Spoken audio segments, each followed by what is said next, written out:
Hello, my name is Dr. Monica Flores. I'm a pediatrician in South Florida since 2001. As you know, you can code either by time or medical decision making. Today we covered two cases, same chief complaint, different E&M code. My afternoon started with two cases of back pain, back to back, pun intended. In both these cases, the time spent in history, exam, and documentation was less than 20 minutes, not meeting the criteria for 99213 by time. The first case was a 10-year-old female with thoracic back pain for months, non-radiating, moderate, aching, no known previous injury, no neurologic pain, weakness, or numbness. Pain was worse with laying down and the exam was completely benign. Normal range of motion, mild pain on palpation of the paraspinal muscles in the thoracic region, and possible very mild scoliosis. An x-ray was ordered and a referral to ortho was given. And the caregiver was instructed to make an ortho appointment if either the scoliosis series was significantly positive or if the palliative measures, which included over-the-counter naproxen, heat, and massage, did not help after a week. The assessment includes pain in the thoracic spine, rule out scoliosis, likely musculoskeletal, and adolescent 10 years and up, idiopathic scoliosis thoracic. For medical decision making, we need to meet the criteria in 2 out of the 3 of problem, data, or risk. The criteria is the same for either new patient or established patients. For pain in the thoracic spine, since we recommended over-the-counter medication, we can make a case for an acute, uncomplicated illness. We had an independent historian documented in the plan, which was mom, and we recommended over-the-counter medicines, naproxen. We easily meet the criteria for 99213 by medical decision making. The second case is a 17-year-old boy with pain in the lumbar spine, present for the last 4 days, moderate to severe in intensity and described as gnawing, no previous history of back pain or injury, had already tried naproxen over the counter but only 1 dose without relief. Pain was worse laying down and lifting things, and on exam he had mild decreased range of motion and flexion due to pain, no paraspinal muscle tenderness, positive straight leg raise on the right with radiation to pain into the gluteal muscles, and a mild decreased reflex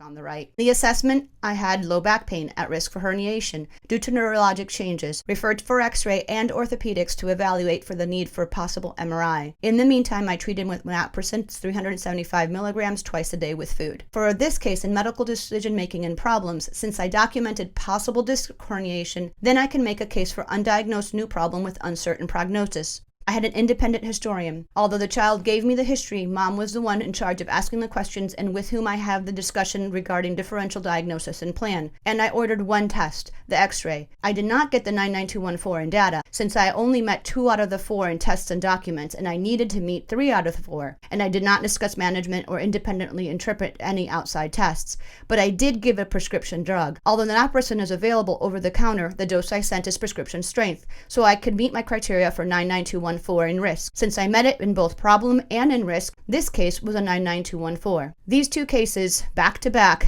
show us that the same problem can give us 2 different E&M codes dependent on our documentation. Stay tuned for further bread and butter cases and explanations on how to code them efficiently and effectively.